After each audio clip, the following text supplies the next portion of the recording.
Hi, today I want to show you how the history of Middle Earth and Elvish languages are connected in a nice little idea. So we'll be looking at the Elvish word or words for man, the race of man in general. We'll be focusing on Sindarin, but they're all related to Quenya as well.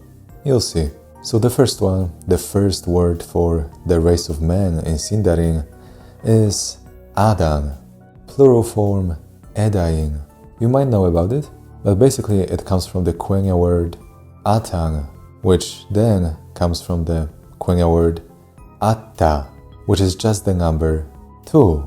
So from that we get the first meaning of man, which is just the second race, Okay, seems weird, but let's see what the other words mean, right?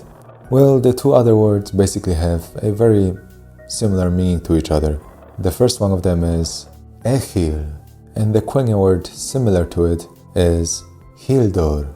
And the meaning of this word is very similar to another Sindarin one, Afadon. The core of these words is the meaning of aftercomers or afterborn, literally followers. So these are basically the meanings, the hidden meanings of the words for the race of man in Elvish. Afterborn, aftercomers, followers, the second race. So what is it about? At first glance it seems a bit even disrespectful, but actually we have to know one fact about the legendarium, the history of Middle Earth. Basically, the supreme god of the Tolkien universe first created elves, dwarves, and ants, and then the race of man. And that's why the men are called its second children. So basically that's where all of this comes from. These aren't derogatory terms, number 2 or followers.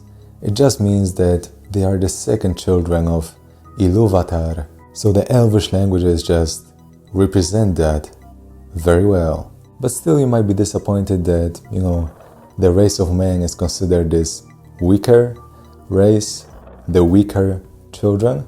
Well, we also have a nice explanation in the history of Middle Earth for this.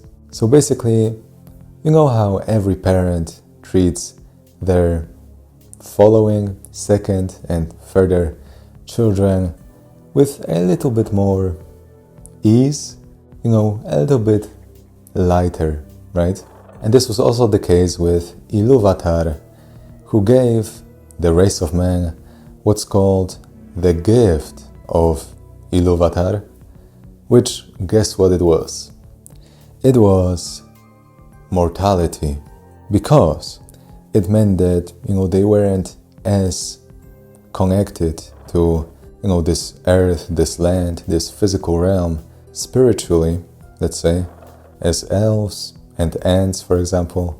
And because of that, it was said that the gods couldn't predict their fate, which basically meant that man had the most free will because of this gift of Ilúvatar, because of their mortality, because of the fact that they came second, after elves. So that's why sometimes it pays to be second, and sometimes it's even better to be mortal than immortal. And I know some elves that also think the same.